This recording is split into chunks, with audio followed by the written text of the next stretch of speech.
بسم اللہ الرحمن الرحیم۔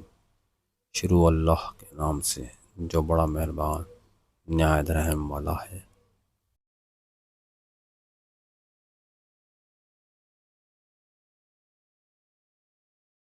جس نے دولت کو عزت دی اللہ نے اسے ذلیل کیا۔ تمہیں اس دن پر رونا چاہیے جو نیکی کے بغیر گزار دیا۔ اگر تم جہنم کی آگ پر راضی ہو تو بے شک گناہ کرتے رہو ورنہ گناہوں سے رک جاؤ۔ جس کی حیا کم ہو جاتی ہے اس کی پرہیزگاری کم ہو جاتی ہے۔ جس نے رب کے لیے جھکنا سیکھ لیا وہی علم والا ہے، کیونکہ علم کی پہچان عاجزی ہے اور جاہل کی پہچان تکبر۔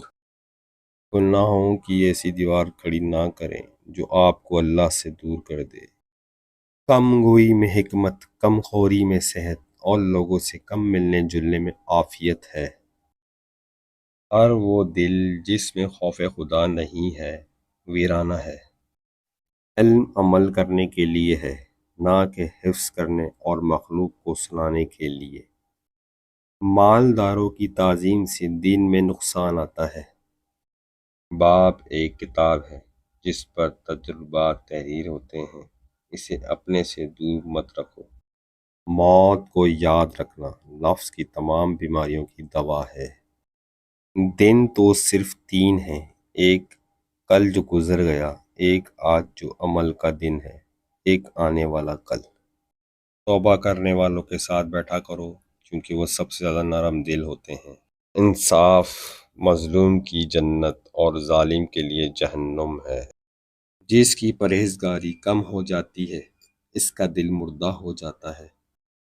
تم جس سے نفرت کرتے ہو اس سے ہوشیار رہو۔ جس پر نصیحت اثر نہ کرے وہ جان لے کہ میرا دل ایمان سے خالی ہے۔ جس عالم کو دیکھو کہ وہ دنیا سے محبت رکھتا ہے تو دین کے معاملے میں اس پر اعتبار نہ کرو۔ لالچ سے زیادہ عقل کو برباد کرنے والی کوئی چیز نہیں۔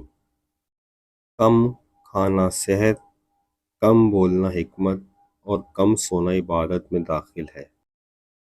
مسلمان وہ ہے جو اپنے پڑوسی پر احسان کرے۔ جو مالدار کی عزت اور فقیر کی توہین کرتا ہے وہ ملعون ہے۔ دنیا کی خواہشات سے وہی رکتا ہے جس کے دل میں آخرت کی فکر ہوتی ہے۔ مروت یہ ہے کہ تو اپنے وعدے کو پورا کرے۔ عارف ایک قدم اٹھا کر عرش پر پہنچ جاتا ہے اور دوسرا اٹھا کر واپس آ جاتا ہے۔